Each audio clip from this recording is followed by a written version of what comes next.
আসসালামু আলাইকুম। আমার কথা কি শুনতে পাচ্ছেন কিনা একটু জানাবেন প্লিজ। একটু কমেন্ট করে জানাবেন আপনারা কি আমার কথা শুনতে পাচ্ছেন এবং স্ক্রিন কি দেখতে পাচ্ছেন কিনা।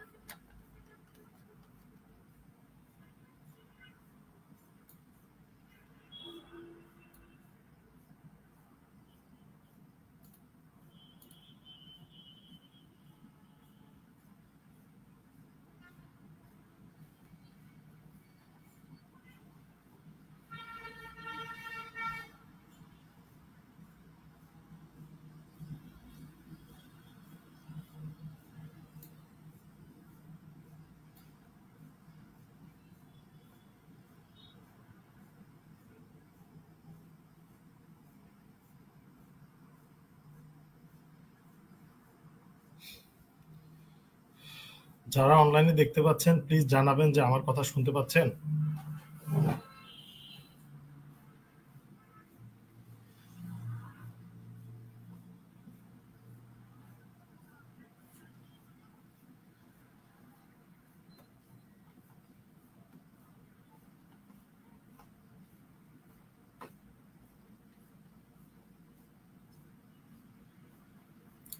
আচ্ছা, আমরা ক্লাসটা শুরু করতেছি। তো গত ক্লাসে আমরা যে বাংলাদেশের অর্থনীতি ক্লাস শুরু করেছিলাম, সেখানে আমরা বেশ কিছু টপিকস পড়েছি। ইতিমধ্যে আপনাদেরকে বলেছি যে বাসায় এমসিকিউ গুলো প্র্যাকটিস করার জন্য। তার পাশাপাশি আজকে আমরা অর্থনৈতিকের অর্থ মন্ত্রণালয় অধ্যায়টা বা চ্যাপ্টারটা আমরা পড়ব। তো অর্থ মন্ত্রণালয়ের এখান থেকে হচ্ছে আমাদের বেশ কিছু ইম্পর্টেন্ট এমসিকিউ আছে যেগুলো পরীক্ষায় বেসিক কনসেপ্ট ক্লিয়ার থাকার জন্য এটা জানা দরকার আছে। বাকি যে প্রশ্নগুলো আছে প্রিলিমিনারির জন্য সেগুলো আমরা আসলে এমসিকিউ থেকেই পারবো। এমসিকিউ ভিত্তিক যদি প্রিপারেশন নেই তাহলে বাকিগুলো আমরা পারবো। আচ্ছা, এখন আমরা শুরু করতে যাচ্ছি। যেমন অর্থ মন্ত্রণালয়, এখন অর্থ মন্ত্রণালয়ের একটা আছে অর্থ বিভাগ।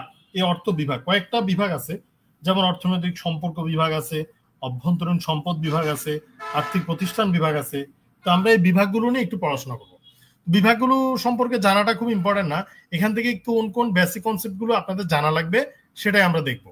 ওকে, যেমন অর্থ মন্ত্রণালয়ের এইখানে আমরা একটা জিনিস দেখতে পাচ্ছি যে 1 জুলাই থেকে আমাদের ফিসকাল ইয়ারটা শুরু হয় এবং 30 জুনে সেটা শেষ হয়, এটা আপনারা জানেন। এবং প্রথম বাজেট ছিল 1972 সালে প্রথম বাজেট ঘোষণা করা হয়।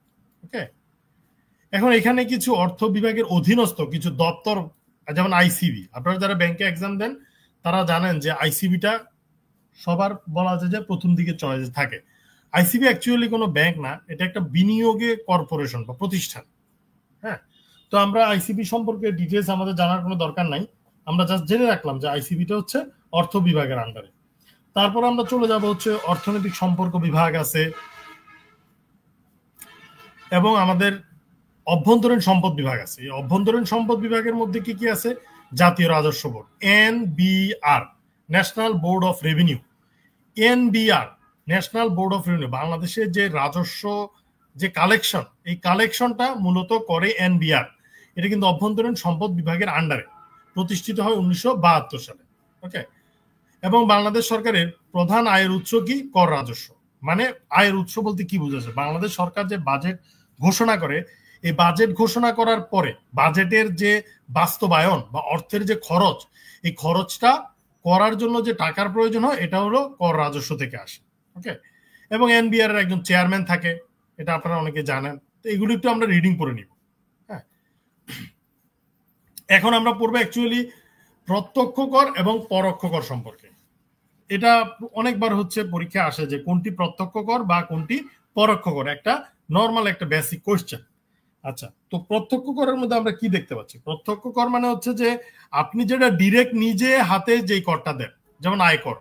আমরা প্রতি বছর নভেম্বরের দিকে যে আয়করটা জমা দিই, সাপোজ আপনি যখন বেতন পান, আপনি সাপোজ 5 লাখ টাকা আপনার বেতন বা 6 লাখ টাকা বেতন, এটা একটা সিলিং আছে, যেমন 3.5 লাখ টাকার বেশি হলে আমাদের কর দিতে হয়। তো এই বেতনের কোনো একটা অংশ যখন আপনি কি দেন, সরকারকে দিয়ে দেন টাকাটা, সরকারের যে কোষাগার আছে এই কোষাগারের মধ্যে টাকাটা দেন, সেটা হচ্ছে আয়কর। তারপরে ভূমি উন্নয়ন কর আছে, কর্পোরেট কর, নন জুডিশিয়াল স্ট্যাম্প। নন জুডিশিয়াল স্ট্যাম্প আপনি বাজার থেকে যে স্ট্যাম্পটা কিনেন সেটা তো ডিরেক্ট আপনি কিনেন, তাই না? এই জন্য নন জুডিশিয়াল স্ট্যাম্পটা হচ্ছে প্রত্যক্ষ কর। তারপর ভূমি উন্নয়ন কর, আপনারা যাদের জায়গা জমি আছে তারা যে ভূমি অফিসে যে করটা দেন সেটা হলো ভূমি উন্নয়ন কর। ওকে,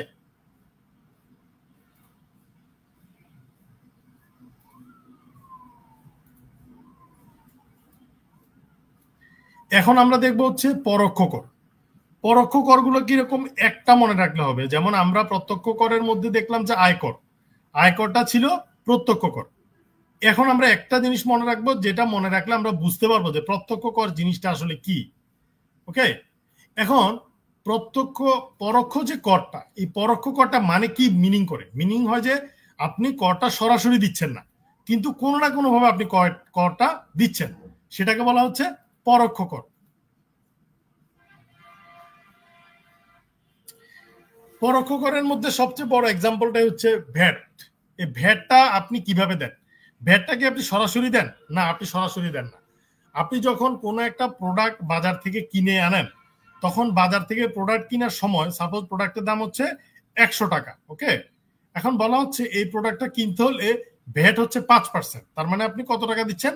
5 টাকা দিচ্ছেন। আপনি যে 5 টাকাটা ভ্যাট দিচ্ছেন, এটা কিন্তু আপনি সরাসরি সরকারের রাজস্বে জমা দিচ্ছেন না।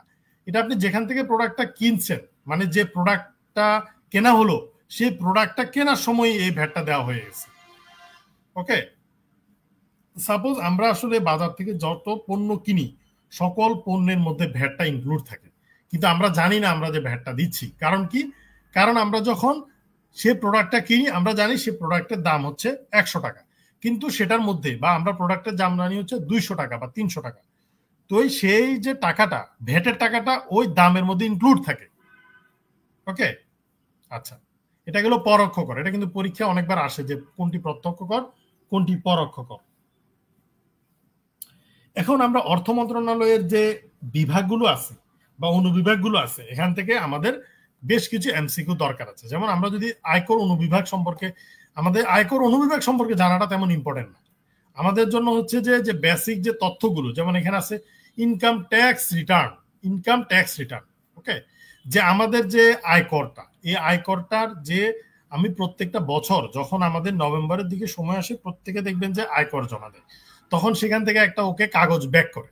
তার মানেটা কি? সে হচ্ছে আয়কর যে জমা দিয়েছে গত অর্থ বছরে, যত টাকা জমা দিয়েছে বা যত টাকা ইনকাম করেছে, সকল কিছুর তথ্য থাকে। এটাকে বলা আয়কর রিটার্ন, এটা দাখিল করতে হয়। ওকে, এবং আমাদের যে 3 নাম্বার বলি, 3 নাম্বার মানেটা কি? Tax pairs identification number. এটা একটা ইউনিক নাম্বার। আমাদের যেমন এনআইডি নাম্বার থাকে, তেমন একটা ইউনিক 3 নাম্বারও থাকে। আবার ই3 নাম্বার আছে, যেমন electronic tax pairs identification number আছে। ওকে, আচ্ছা, আরেকটা হচ্ছে এখানে এমসিকিউ, জাতীয় আয়কর দিবস 30 নভেম্বর পালিত হয়। এটা আপনারা একটু কমেন্ট করেন। জাতীয় আয়কর দিবস 30 নভেম্বর, সবাই কমেন্ট করেন যারা অনলাইনে আছেন।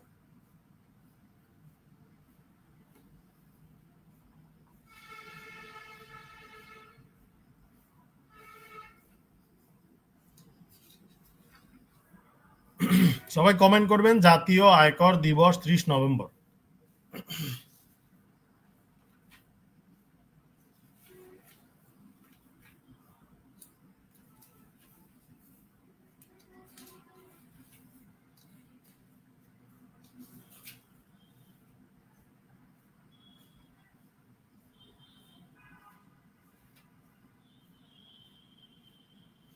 অথৈনী নিমা কমেন্ট করছেন যে আয়কর দিবস 30 নভেম্বর, থ্যাংক ইউ।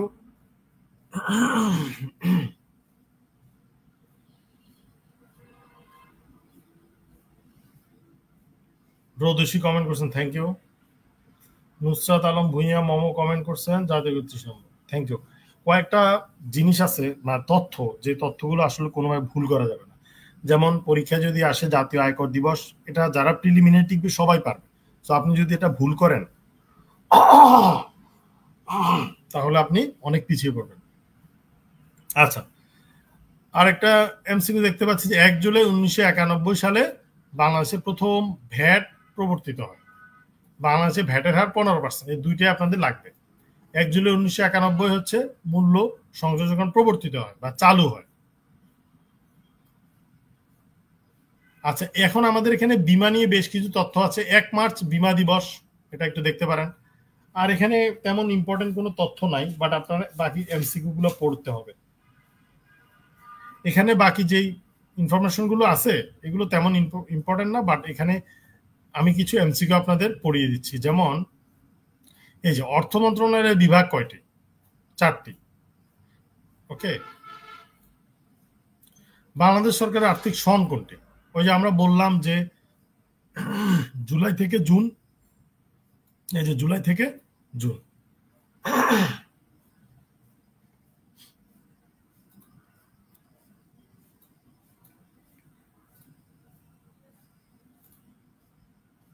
আমরা আরো কয়েকটা এমসিকিউ একটু দেখব। এই যে আমরা একটু আগে পড়লাম যে ন্যাশনাল বোর্ড অফ রেভিনিউ এর প্রধান নির্বাহী পদ কি? এটা আমরা কিন্তু একটু আগেই পড়ছি। তারপর আয়কর বিভাগের সর্বোচ্চ প্রশাসন সংস্থা কাকে বলা হয়? বাংলাদেশ কর সংগ্রহের জন্য কোন সরকারি সংস্থার দায়িত্বপ্রাপ্ত? এগুলো সব আমরা পড়া শেষ। এই যে ভূমি কর কোন ধরনের কর? তার মানে হচ্ছে আমরা এমসিকিউ গুলো বেশি বেশি পড়তে হবে আমাদের।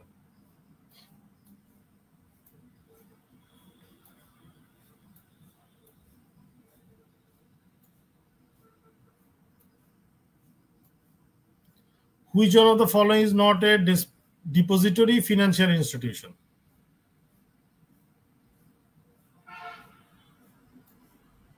এই দেখেন, এই প্রশ্নটা কিন্তু বুঝতে হবে যে ডিপোজিটরি মানে আমানত গ্রহণ করে না। হ্যাঁ, তো আমানত গ্রহণ, অগ্রণী ব্যাংক আমানত গ্রহণ করে কারণ এটা ব্যাংক। আইএফআইসি আমানত গ্রহণ করে কারণ এটা ব্যাংক। তারপর ওরিয়েন্টাল ব্যাংক, ব্যাংক মানে হচ্ছে আমানত সংগ্রহ করবে, মানে আপনি যে ব্যাংকে গিয়ে টাকাটা জমা দেন এটাকে বলে আমানত। উত্তরা ব্যাংক এই যে আমানত সংগ্রহ করে। কিন্তু ইনভেস্টমেন্ট কর্পোরেশন বাংলাদেশ এটা কিন্তু কোনো ব্যাংক না, ঠিক আছে, এটা কোনো ব্যাংক না, এই জন্য আমানত সংগ্রহ করে না। এটাই বলছে যে নিচের কোনটি আমানত গ্রহণকারী আর্থিক প্রতিষ্ঠান নয়, তার মানে আইসিবি কোনো আমানত গ্রহণ করে না। ক্লিয়ার? এই যে এটা একটা বেসিক প্রশ্ন, কিছু প্রশ্ন থাকবে পরীক্ষার হলে বেসিক থেকে আনসার করে আসতে হবে। আর একটা এমসিকিউ দেখি, এই যে নিচের কোনটি দেশীয় বিনিয়োগ সংস্থা নয়? সরি, বিনিয়োগ সংস্থা দেশীয়, এই যে আইসিবি। আমরা একটু আগে পড়লাম না আইসিবি সম্পর্কে, আইসিবি সম্পর্কে কিন্তু অনেকগুলো কোশ্চেন আছে, এই জন্য আমরা আইসিবি একটু পড়ছি।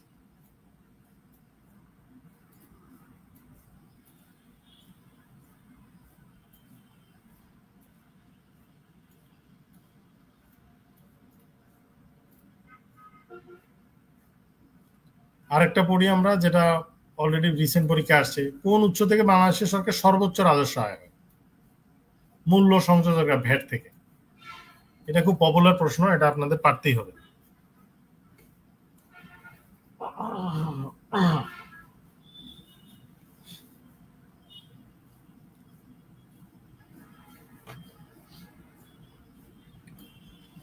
তারপরে আরেকটা পড়ি,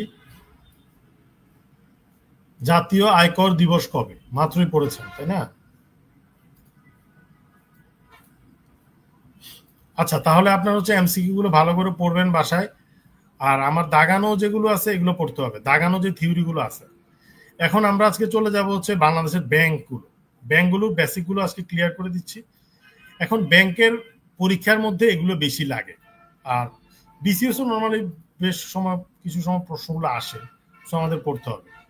যেমন আমাদের যে দুই শ্রেণীতে ভাগ করা হয়, তফসিলিভুক্ত, অতফসিল। তফসিলিভুক্ত বা তালিকাভুক্ত হচ্ছে বাংলাদেশ ব্যাংকের নির্দিষ্ট নিয়ম কানুন মেনে যারা কার্যক্রম পরিচালনা করে সেগুলো তফসিলিভুক্ত। ওকে, আর হচ্ছে বাংলাদেশ ব্যাংকের যে নিয়ম কানুন মানতে বাধ্য না ওগুলো অতফসিলিভুক্ত।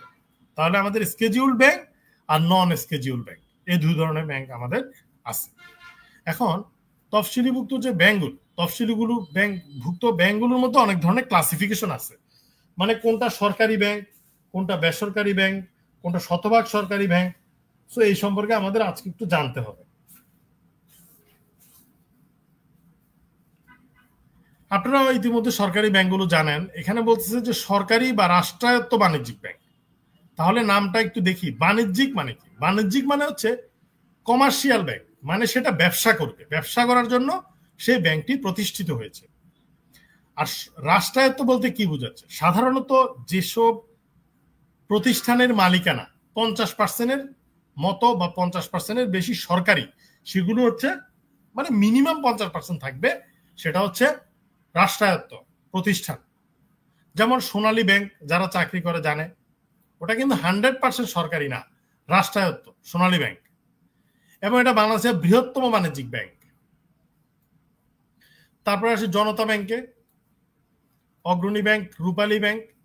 রূপালী ব্যাংক হচ্ছে যৌথ মালিকানাভুক্ত, সরকারি বেসরকারি দুইটাই।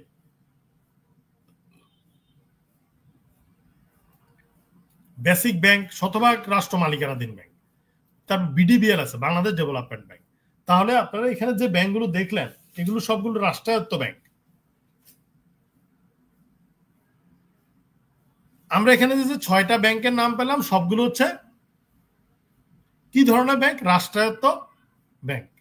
মানে বেসিকটা হচ্ছে যে ধরেন আপনি সোনালী ব্যাংকের একজন কর্মকর্তা, যিনি সিনিয়র অফিসার বা কোনো একজন কর্মকর্তা, তিনি কিন্তু শতভাগ সরকারি প্রতিষ্ঠানে চাকরি করেন না, তিনি হচ্ছে রাষ্ট্রায়ত্ত প্রতিষ্ঠানে চাকরি করেন, কারণ ওই ব্যাংকটার মধ্যে শতভাগ সরকারি নয়।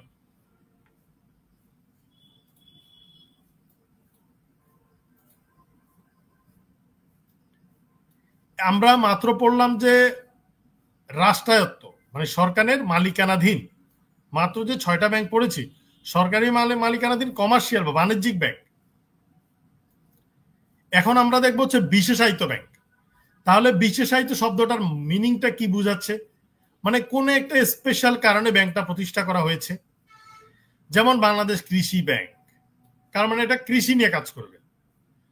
কৃষি উন্নয়ন ব্যাংক, এই দুইটা ব্যাংক আসলে একই, কিন্তু এই যে রাজশাহী অঞ্চলের জন্য বা রংপুর, এই দুইটা বিভাগের জন্য রাজশাহী, আর সমগ্র বাংলাদেশে হচ্ছে বাংলাদেশ কৃষি ব্যাংক। মানে যেখানে রাজশাহী কৃষি উন্নয়ন ব্যাংক কাজ করে ওখানে কিন্তু কৃষি ব্যাংক কাজ করে না, ওখানে কৃষি ব্যাংক কাজ করে না। আরেকটা ব্যাংক আছে প্রবাসী কল্যাণ ব্যাংক, এটাও কিন্তু স্পেশালাইজড ব্যাংক, মানে বিশেষায়িত ব্যাংক। বিশেষায়িত মানে হচ্ছে তারা কোন একটা স্পেশাল পারপাজে কাজ করে, হয় সেটা কোনো একটা কাজের জন্য নির্দিষ্টভাবে নিয়োজিত রয়েছে। যেমন আমরা যদি দেখি যে সোনালী ব্যাংক হচ্ছে কমার্শিয়াল ব্যাংক। কমার্শিয়াল ব্যাংকের কাজটা কি হবে? তারা কিন্তু বিজনেস করবে, কিন্তু কৃষি ব্যাংক, কৃষি উন্নয়ন ব্যাংক, প্রবাসী কল্যাণ কিন্তু বিজনেস করবে না।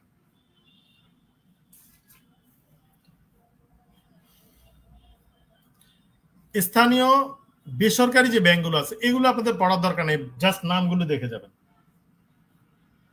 এগুলো আপনাদের পড়তে হবে না, শুধু নামগুলো দেখে যাবেন কি কি ব্যাংক আছে, এই আর কিছুই না। ওকে, তাহলে আমাদের পড়া অনেক কমে গেছে, আমাদের এখন কিছু এমসিকিউ সলভ করবো আমরা।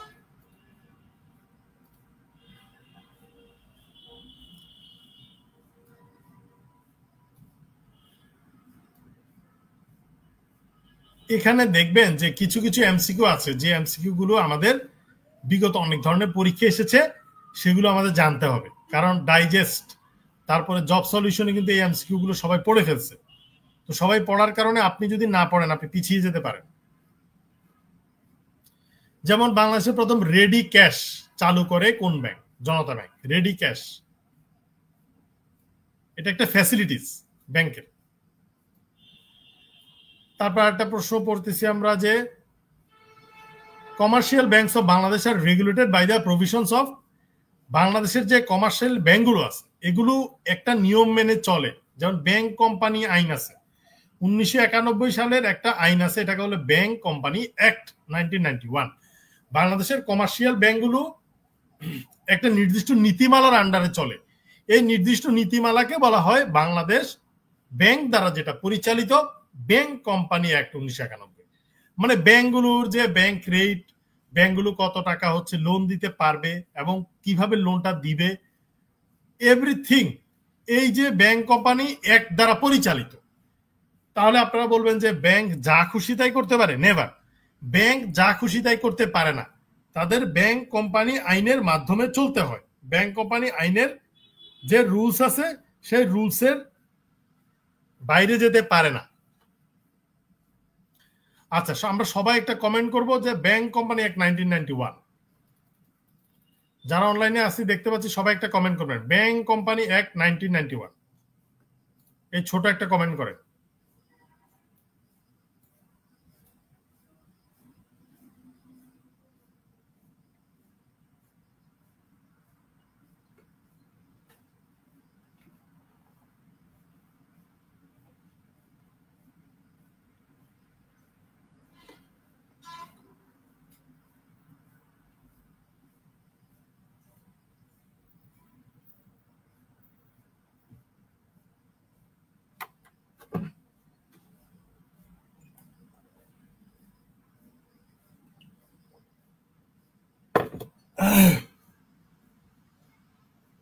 অথনীলিমা কমেন্ট করছেন bank company act 1991, thank you.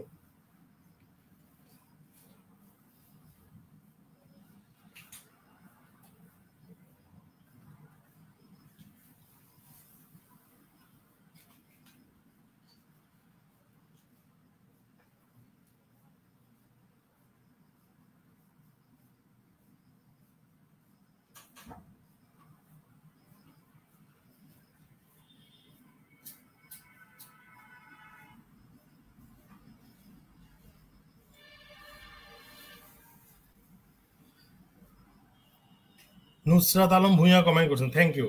Rodoshi comment করছেন ব্যাংক কোম্পানি। আচ্ছা, তাহলে আমাদের যদি প্রশ্ন আসে তাহলে মিস করা যাবে। যেমন এখানে আছে bank company act 1991, financial institution act এই যে 1993, তাহলে এটা হবে না।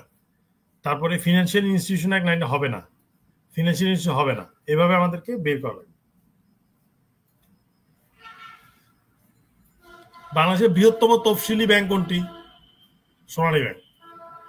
বাংলাদেশের সবচেয়ে বড় ব্যাংক সোনালী ব্যাংক। তারপরে হচ্ছে আমাদের আরো কয়েকটা এমসিকিউ আমরা একটু দেখি। আপনাদের কোনো প্রশ্ন থাকলে করতে পারেন বিসিএস রিলেটেড। রাজশাহী কৃষি উন্নয়ন ব্যাংক স্থাপিত হয় কত সালে? এটা রাজশাহী বিশ্ববিদ্যালয়ের একটা প্রশ্ন, তারপর দেখে যেতে পারেন, যেহেতু একবার আসছে বিভিন্ন জায়গাতে। আমার কথা হচ্ছে যে যেগুলো আসলে আমাদের এমসিকিউ আসছে একবার না একবার কোনো না কোথাও, ওই সবগুলো এমসিকিউ পড়ে ফেলতে হবে। কারণ বিসিএস প্রিলিমিনারিতে সর্বোচ্চ পরিমাণে এমসিকিউ রিপিট হয়, তাহলে আপনি রিপিটেড যে এমসিকিউ সেটা মিস করা যাবে না।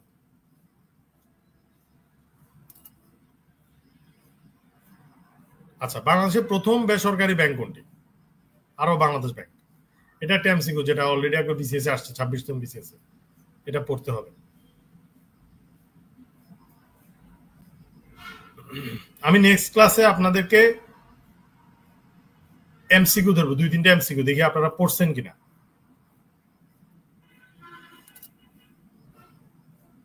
বাংলাদেশে প্রথম কখন ইসলামী ব্যাংকিং ব্যবস্থা চালু হয়? 1983 সালে।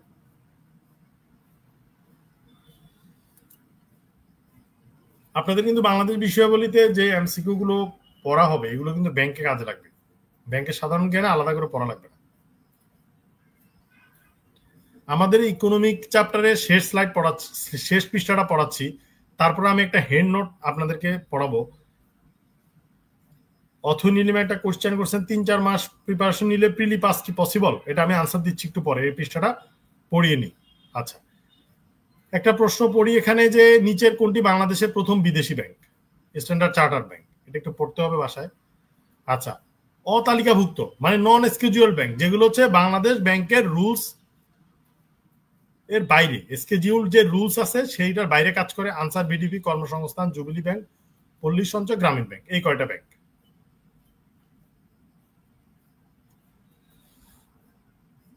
আমাদের এখানে গ্রামীণ ব্যাংক সম্পর্কে বেশ কিছু তথ্য আছে, এটা একটু পড়ে ফেলবেন আপনারা। চট্টগ্রাম জেলা হাটাজারি উপজেলাধীন জোবরা গ্রাম, এই জোবরা গ্রাম। তারপর এখানে যে এমসিকিউ গুলো আমি দেখাই দিচ্ছি, 1976 সালে চালু করা পল্লী ব্যাংকিং এর পাইলট প্রকল্প ছিল একটা, ঠিক আছে। 1983 সালের 2 অক্টোবর গ্রামীণ ব্যাংক আনুষ্ঠানিকভাবে প্রতিষ্ঠিত হয়। তাহলে সবাই একটু কমেন্ট করেন, 1983 সালের 2 অক্টোবর, শুধু সাল আর তারিখটা, 1983 সালের 2 অক্টোবর।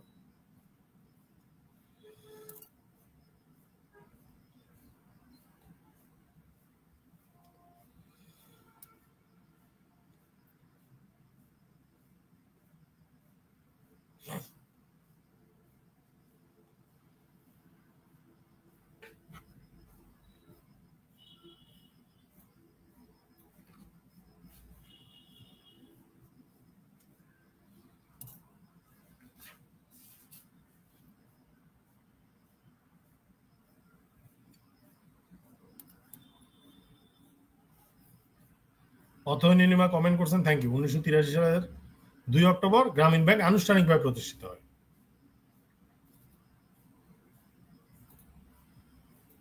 আচ্ছা, আমাদের কিন্তু প্রথম যে অর্থনীতির পিডিএফটা শেষ, এখন আমরা 6টা পেজের একটা পিডিএফ যেটা দিয়েছি সেটা পড়বো আজকে। গতকালকে এই টপিকগুলো পড়ানো হয়েছে, তারপরে এখানে যেটুকু ইম্পর্টেন্ট আমরা পড়বো। অথৈ নীলিমা যে কমেন্টটা করছেন এটা আমি 6টা পেজ পড়ানোর পরে আপনাদেরকে একটা ব্রিফ দিচ্ছি কিভাবে 4-5 মাস 3-4 মাসে উনি যে কমেন্টটা করছে যে 3-4 মাসে কি প্রিলি পাস করা পসিবল কিনা। আচ্ছা, আমাদের এখানে কি আছে, 1971 সালে এলডিসি যাত্রা শুরু করে, আর বাংলাদেশ এলডিসি ভুক্ত হয় বাংলাদেশ 1975 সালে। ওকে, এখন এলডিসি যে মানদণ্ড বাংলাদেশ যে উত্তরণ করবে, এই মানদণ্ড কি কি? এলডিসি থেকে উত্তরণের মানদণ্ডগুলো পড়ি। মাথা পিছু আয়, অর্থনীতি ভঙ্গুরতা সূচক, মানব সম্পদ সূচক। এই 3টা মানদণ্ডে যখন উত্তরিত হবে তখন আমরা বলতে পারবো সে দেশটা এলডিসি মুক্ত হবে। এখন আমরা মানদণ্ডগুলো দেখি। মাথা পিছু আয় $1230 থাকা লাগে। বাংলাদেশের মাথা পিছু 2021 সালে এবং 2018 সালে দুইটাই ওভারকাম করছে। যেই মানদণ্ড, এই মানদণ্ডগুলোকে ওভারকাম করছে। তারপরে দেখেন অর্থনীতি ভঙ্গুরতা সূচক 32-এর কম হতে হবে, মাইনাস মানে কম হতে হবে, যেটা বাংলাদেশ 2018 সালে অতিক্রম করছে এবং 2021 সালের ডাটাও আছে এখানে। 32-এর কম আছে, একবার ছিল 25, একবার 27। আর মানব সম্পদ সূচক হিউম্যান অ্যাসেট ইন্ডেক্স, এটা 66 প্লাস থাকা লাগবে। 73 ছিল একবার, 75 ছিল একবার। তাহলে বাংলাদেশ এলডিসি থেকে মুক্তি পাবে। সেকেন্ড আমরা পড়বো যে বিশ্ব ব্যাংকের একটা ক্রাইটেরিয়া আছে। বাংলাদেশ বিশ্ব ব্যাংকের যে ক্রাইটেরিয়া, নিম্ন মধ্যম আয়ের দেশে বাংলাদেশ। তাইলে নিম্ন মধ্যম আয়ের দেশে কিভাবে আসলো বাংলাদেশ, এটা আমরা পড়বো। নিম্ন মধ্যম আয়ের দেশে আসার আগে আমরা জানবো যে বিশ্ব ব্যাংকের যে ক্রাইটেরিয়া, কোন কোন ক্রাইটেরিয়াতে কোন দেশকে ফেলা হয়। হ্যাঁ, যেমন দেখেন, যখন একটা দেশের মাথাপিছু আয় থাকবে $1025 বা তার কম, তখন সেই দেশটাকে বলবো নিম্ন আয়ের দেশ। যদি 1025-এর পরে কত, 1026, তাহলে 1026 থেকে $3995 হলে নিম্ন মধ্যম আয়ের দেশ। তারপরে কত, 3995 এর পরে কত, 3996। 3996 থেকে $12,375 হলে উচ্চ মধ্যম আয়ের দেশ। আর উন্নত দেশ হচ্ছে $12,376 উপরে। তাহলে আমরা যে 4টা ক্লাসিফিকেশন দেখলাম, 1, 2,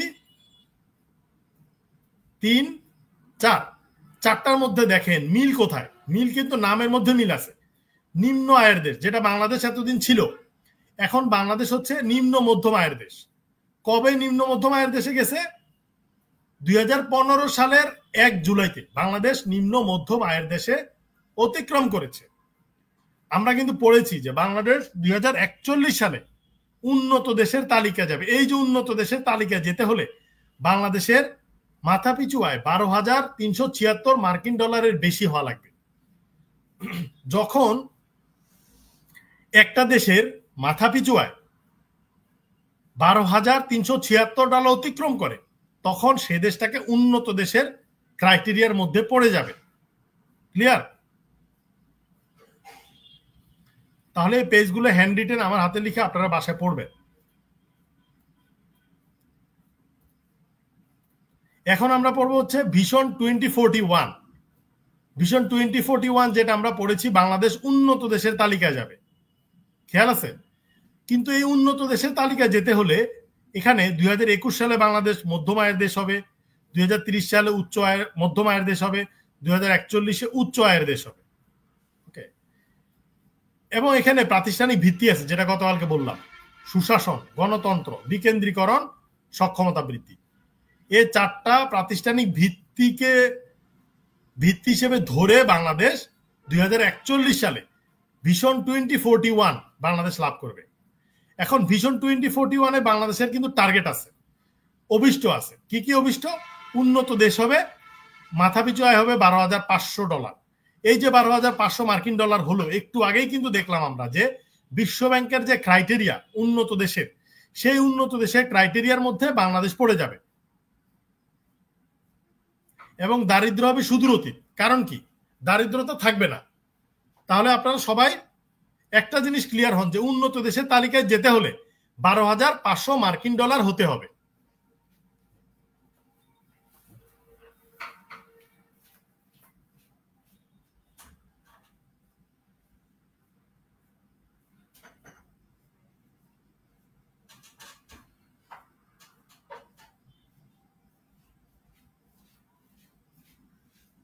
তাহলে আমরা কি বুঝলাম যে 12,500 মার্কিন ডলার বাংলাদেশ যখন হবে তখন উন্নত দেশের তালিকায় যাবে।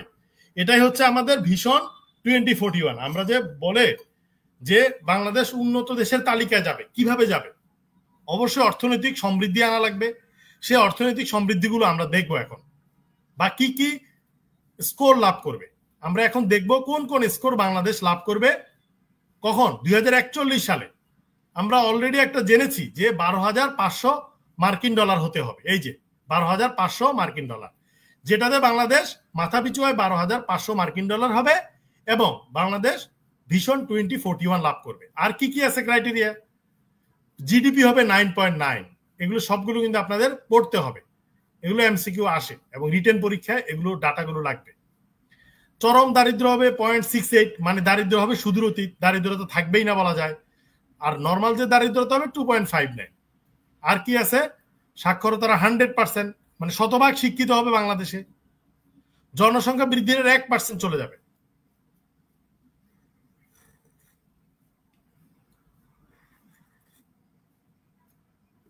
তাহলে আমরা এতক্ষণ যে ভিশন 2041 দেখলাম, সেটার বিভিন্ন স্কোর গুলো আমরা দেখলাম। এই স্কোর গুলো বাংলাদেশ অতিক্রম করবে বা লাভ করবে। এখন আমরা পড়বো অষ্টম পঞ্চবার্ষিক পরিকল্পনা। অল্প কয়েকটা ডাটা হলেই চলবে।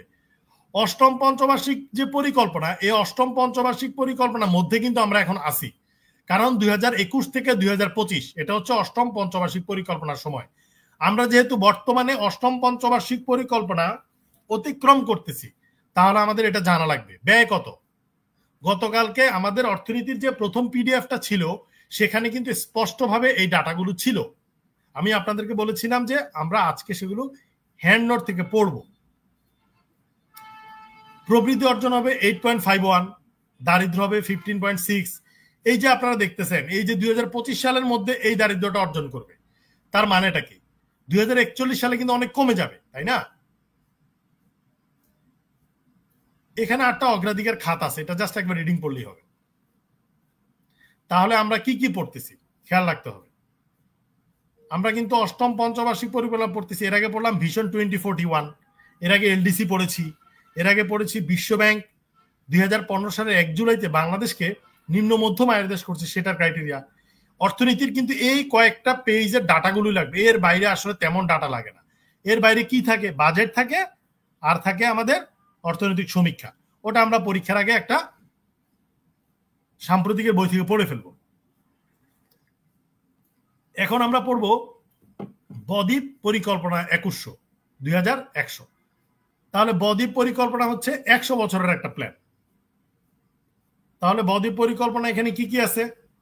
প্রথম পদক্ষেপ, দ্বিতীয় পদক্ষেপ, তৃতীয়, 3টা পদক্ষেপ আছে। প্রথমটা 2020 থেকে 30, দ্বিতীয়টা 2031 থেকে 2050, তৃতীয়টা 51 থেকে 2100। এবং এখানে কিন্তু 80টা প্রকল্প আছে। তারপরে দেখেন এখানে 3টা অভিষ্ট আছে। এই যে 2041-এর সমৃদ্ধ দেশের মর্যাদা, মানে উন্নত দেশ, একটার সাথে কিন্তু আরেকটা লিঙ্ক আপ। মানে আমাদের যে 2100 বদ্বীপ পরিকল্পনা, এর মধ্যেই কিন্তু সবগুলো আছে। ভিশন 2041 এর মধ্যে আছে, অষ্টম পঞ্চবার্ষিক পরিকল্পনাটাও আছে, এলডিসি মুক্ত হবে, এটা সবগুলো একই সাথে।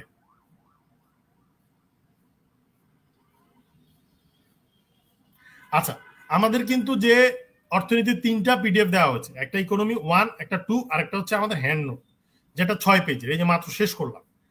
এখন আপনাদের একটা প্রশ্ন অ্যান্সার দিয়ে অথর্নী নিমা বলছেন 3-4 মাসে প্রিপারেশন নিলে প্রিলি পাস করে কি পসিবল কিনা। ঠিক আছে, এখন ব্যাপারটা হচ্ছে কি, প্রিলি পাসটা কি? প্রিলি পাসটা হচ্ছে আসলে আপনার উপর, আপনি আসলে কতটুকু নিজেকে গুছিয়ে নিয়েছেন, ওইটাই হচ্ছে প্রিলির একটা প্রিপারেশন। এখন আমাদের সমস্যা হয় কি, আমাদের কিন্তু পরীক্ষার আগে আমাদের যেটা হয়, আমরা আগে যে পড়াগুলো পড়ি, এই পড়াগুলোর মধ্যে পরীক্ষা আসলে আমরা পড়াগুলো বুঝতে পারি না, আমরা পড়াগুলো গুছাতে পারি না। এবং পড়াগুলো আমরা যখন গুছাতে পারি না, তখন আমাদের একটা প্রবলেম হয়। তখন আমরা পুরনো অনেক পড়া থাকে, সেই পড়াগুলোকে আমরা বাদ দিয়ে দিই। এখন এইটা করা যাবে না। আমি আপনাদেরকে যে সাজেশনটা দিব, আপনাদের একটা রোড ম্যাপ লাগবে। আপনার রোড ম্যাপ লাগবে। এই রোড ম্যাপের ছাড়া আপনি প্রিলি পাস করা টাফ হয়ে যাবে। ওকে, যেমন ধরেন আমি যদি বাংলা ধরি, বাংলা প্রস্তুতিটা আপনি কিভাবে নেবেন? প্রথম থেকে বলতেছি। বাংলা আমাদের হচ্ছে টোটাল 2 মাসের প্রিপারেশন। পুরো যে বিসিএস এর প্রিপারেশন এটা আসলে প্রিলিমিনারিটা 2 মাস, বেশি হলে 2.5 মাসের প্রিপারেশন। বাংলা দেখবেন আপনি যে সাহিত্য হচ্ছে 20, আর আমাদের গ্রামারে বা বাংলা ব্যাকরণে 15। আপনাকে বাংলা 20-এর মধ্যে আমাদের যে নোন রাইটার আছে 15 থেকে 16 জন, এই 15-16টা নোন রাইটার আমাদের আগে পড়তে হবে। এখান থেকে আমাদের প্রায় 15 মার্ক থাকবে। আর গ্রামার থেকে আমি বলবো যে সব গ্রামার পড়ার দরকার নেই, আপনি সিলেবাস দেখে দেখে গ্রামার অংশটা পড়বেন। সিলেবাস দেখে দেখে গ্রামার অংশটা পড়তে হবে।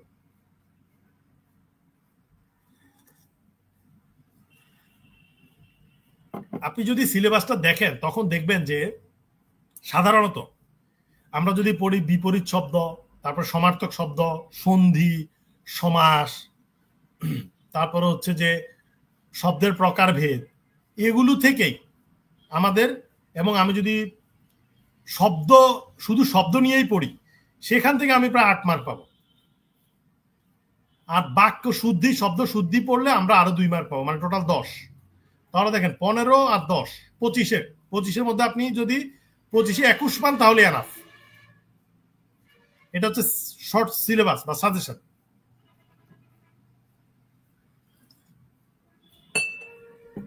ঠিক আছে, এরপরে আমি আপনাদেরকে বলবো হচ্ছে আপনারা যখন বাংলাতে 20-21 এরকম পেলেই হবে, বেশি দরকার নেই। এরপরে আমরা আসি হচ্ছে ইংরেজি। ইংরেজিতে একটা ব্যাপার আছে, ইংলিশে আপনাদের যে ইংলিশের যে সাজেশন, ইংলিশের সাজেশন আছে কিসে? লিটারেচার। লিটারেচারের মধ্যে 15তে 12 পাওয়া পসিবল, 15তে 12 কিংবা 11। শুধুমাত্র বিগত বছরের প্রশ্ন পড়লে আপনারা 12 পাবেন। এখন বিগত বছরের প্রশ্ন থেকে আপনাদের সাজেশন তৈরি করা লাগবে। যেসব রাইটারের, ধরেন শেক্সপিয়র বাদে যেসব রাইটারের বই 3টা-4টা করে বই লাগে, বইয়ের নাম লাগে, ওর বাইরে কিন্তু পড়া নাই। তারপর হচ্ছে কোটেশন, কমনগুলো। আপনারা শরীফ হাসানের একটা বই আছে, এই শরীফ হাসানের বইটা থেকে আপনারা বিগত বছরের প্রশ্নগুলো আগে পড়ে নেবেন। ঠিক আছে, এখন আসি আমি হচ্ছে গ্রামার পার্টটা। ইংলিশ গ্রামারের মধ্যে একটা সিস্টেম আছে। ইংলিশ গ্রামারটা আপনারা যেটা করতে পারেন, ইংলিশ গ্রামারটা আপনারা শুধুমাত্র এক্সারসাইজ করতে পারেন। ইংলিশ গ্রামারটা এক্সারসাইজ করবেন। কোন ইংলিশ গ্রামারে আপনারা শুধু এক্সারসাইজ করবেন, কোনো গ্রামার রুলস না পড়লেও হবে। এবং এখানে ইংলিশ গ্রামারে 20-এ টার্গেট থাকবে আপনাদের হচ্ছে 13 অথবা 12। ওকে, শুধু এক্সারসাইজ করে পরীক্ষার হলে চলে যাবেন, কোনো রুলস তেমন পড়ার দরকার নাই। অনেকে আছে যে শুধু রুলস পড়ে। রুলস পড়তে গেলে কি হয়, ধরেন আপনি ভয়েসের অনেক রুলস পারেন কিন্তু এক্সারসাইজ করেন নাই, তখন কিন্তু পরীক্ষার হলে আপনি কমন পাবেন না, মানে প্যাটার্নটা হুবহু পাবেন না। যেমন সেন্টেন্স কারেকশন আছে, কিংবা কোনো সেন্টেন্সের ভুল আপনাকে ধরতে হবে, সেটা আপনি কখন পারবেন? যখন আপনি প্রচুর এক্সারসাইজ করবেন। তারপরে আসি আমি বাংলাদেশ বিষয়াবলী। বাংলাদেশ বিষয়াবলী আমি তো পড়াচ্ছি, এখানে আপনাদের এমসিকিউ বেস প্রিপারেশন নিতে হবে, শুধু এমসিকিউ। এমসিকিউ গুলো বেশি পড়তে হবে। তাইলে বাংলাদেশ বিষয়াবলীতে 30-এ আপনারা মোটামুটি 24-25 পাওয়া যাবে, 24 থেকে 25।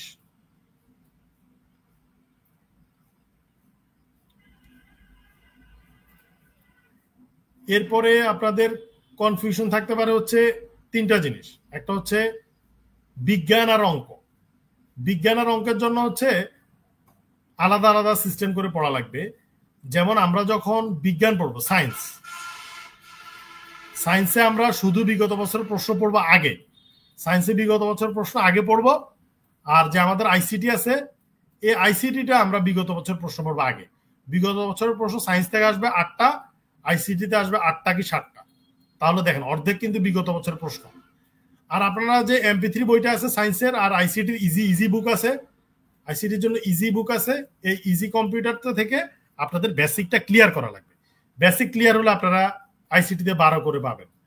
আর বিজ্ঞানের MP3টা যদি বিগত বছরের প্রশ্নের বাইরে পড়েন তাহলে এখানে 11 পাবেন।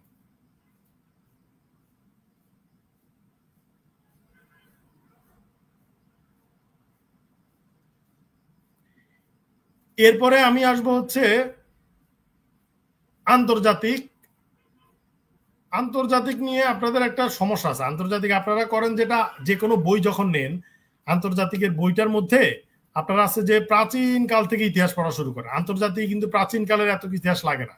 আপনি যে কোনো আন্তর্জাতিকের যদি একটা বই নেন, প্রথমে দেখবেন যে 10 পৃষ্ঠা থেকে 250 পৃষ্ঠা পর্যন্ত দেখবেন যে সবগুলো বিভিন্ন দেশ ভিত্তিক লেখা আছে। ধরেন আপনি নেপাল, ভুটান, দক্ষিণ আফ্রিকা, চায়না, এগুলোর পুরাতন ইতিহাস আছে। এই পুরাতন ইতিহাস দরকার নাই, এগুলো পরে পড়বেন। আপনি পড়বেন হচ্ছে প্রথমে যেটা পড়বেন আগে চুক্তি। আপনি প্রথমে আগে চুক্তিগুলো পড়বেন আগে, এখান থেকে 4 মার্ক আছে। তারপরে দেখবেন যে যুদ্ধ, বিভিন্ন ধরনের যুদ্ধ আছে, এখান থেকে আছে হচ্ছে 4 মার্ক। তারপরে আরেকটা আছে পরিবেশ, পরিবেশ থেকে আছে 4 মার্ক। ঠিক আছে, তাহলে আমরা এখান থেকে টোটাল কত পেলাম? 12। এই 12 আপনার টার্গেট করা লাগবে। আন্তর্জাতিকের যে ইতিহাস, বিশ্ব সভ্যতা, এটাকে টার্গেট করে লাভ নাই। কারণ কি, এগুলো সাম্প্রতিক থেকে আসবে। আর সাম্প্রতিক থেকে যখন আসবে, সাম্প্রতিকেরটা আমরা কি করব? ডাইজেস্টটা পড়ে ফেলবো, শুধু ডাইজেস্ট।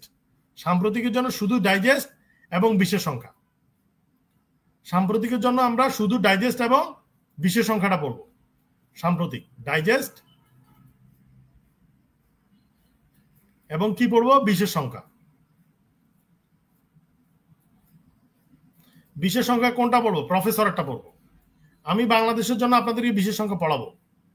বিশেষ সংখ্যা বাংলাদেশের বিষয়াবলী পুরোটা পড়ায় দেবো। এখান থেকে হচ্ছে আপনারা সাম্প্রতিক পড়বেন।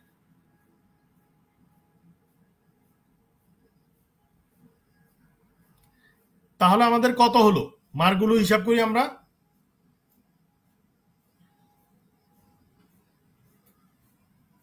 নাম্বারগুলো কিভাবে হিসাব করবেন দেখেন, যেগুলো হচ্ছে ডিরেক্ট মার্ক পাওয়া যায়, যেমন বাংলা, বাংলা, ইংরেজি। বাংলা ইংরেজি হচ্ছে আমাদের কত মার্ক? 70 নাম্বার। তারপর হচ্ছে আমাদের গণিত, প্লাস হচ্ছে আইকিউ। আইকিউটা শুধু বিগত বছর প্রশ্ন হবে।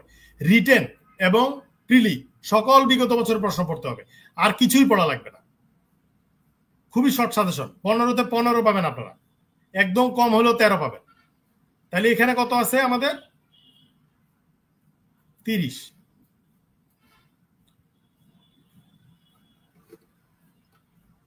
এখন আমাদের হচ্ছে বিজ্ঞান, বিজ্ঞান আর হচ্ছে আইসিটি।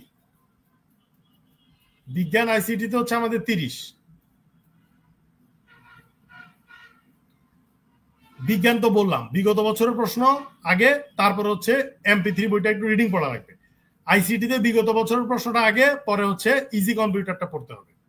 এরপর হচ্ছে আমাদের বাংলাদেশ 30, ইন্টারন্যাশনাল আমাদের 20, হলো কত? 50। এরপরে আমাদের ভূগোল, ভূগোল হচ্ছে 10, আর নৈতিকতা হচ্ছে 10। তাহলে এখানে কত হলো? 70। মোট 200 নাম্বার। ঠিক আছে, এক একটা পড়ার স্টাইল। বাংলা ইংরেজি হচ্ছে, বাংলা সাহিত্য স্ট্রং করা লাগবে, ইংলিশ সাহিত্য স্ট্রং হওয়া লাগবে। কারণ বাংলা সাহিত্য হচ্ছে ডিরেক্ট প্রশ্ন আসবে, এবং এখানে 1600 থেকে 17টা রাইটার পড়লে হবে। আর ইংরেজিতে হচ্ছে আমাদের আগে পড়বো আমরা লিটারেচার, শুধুমাত্র যেগুলো বারবার এসেছে এবং যে রাইটার থেকে প্রশ্ন এসেছে এবং যেসব বই থেকে প্রশ্ন এসেছে। আমাদের টার্গেট থাকবে হচ্ছে 130, বেশি না, 130। আর কারো কোনো প্রশ্ন আছে? আচ্ছা, রচ্ছি বলছেন যে 46-এ মেন্টাল এবিলিটি অনেক টাফ করেছিল। মেন্টাল এবিলিটি নিয়ে বলি, বারবার বলতেছি, মেন্টাল এবিলিটি টাফ হবে কখন? যখন আপনি শুধু পরীক্ষার আগে পড়বেন। মেন্টাল এবিলিটি কিন্তু আপনারা যখন মডেল টেস্ট দেন তখন মেন্টাল এবিলিটির পরীক্ষাটা দিতে হবে। মডেল টেস্টে আপনাদের যখন 200 নাম্বারের যে মডেল টেস্ট পড়েন, সেখানে মেন্টাল এবিলিটিটা বারবার চেক করতে হবে। মেন্টাল এবিলিটি কখনোই বিগত বছর প্রশ্নের বাইরে পড়া লাগবে না। এবং আপনারা যখন যে কোনো একটা মডেল টেস্টের বই নিবেন, ঠিক আছে, মডেল টেস্টের বইটার মধ্যে আপনি খেয়াল করেন যদি 30টা মডেল টেস্ট থাকে, 30টা মডেল টেস্টের মধ্যে একটাতে 15 করে আইকিউ থাকবে। তাহলে এখানে 15 দুগুণা 3 15 45, 450 এমসিকিউ। 450 যদি আপনি এমসিকিউ সলভ করেন আইকিউ, আপনি 15-তে 15 পাবেন, অবশ্যই 15-তে 15 পাবেন।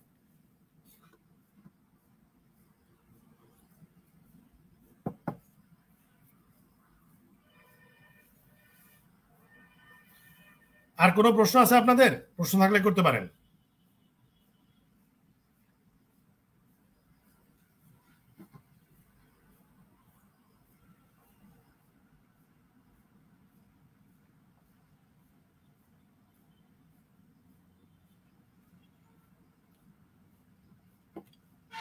আচ্ছা, আমাদের আজকের ক্লাসটা শেষ করলাম। এখন থেকে আপনাদের সপ্তাহে বৃহস্পতি, শুক্র, শনি 3 দিনই ক্লাস হবে। আর যদি অতিরিক্ত ক্লাস নেওয়া হয় আপনাদেরকে আগে জানিয়ে দেওয়া হবে। আমরা অলরেডি আমাদের বেশ কয়েকটা চ্যাপ্টার শেষ করেছি। থ্যাংক ইউ আপনাদেরকে। শুভরাত্রি।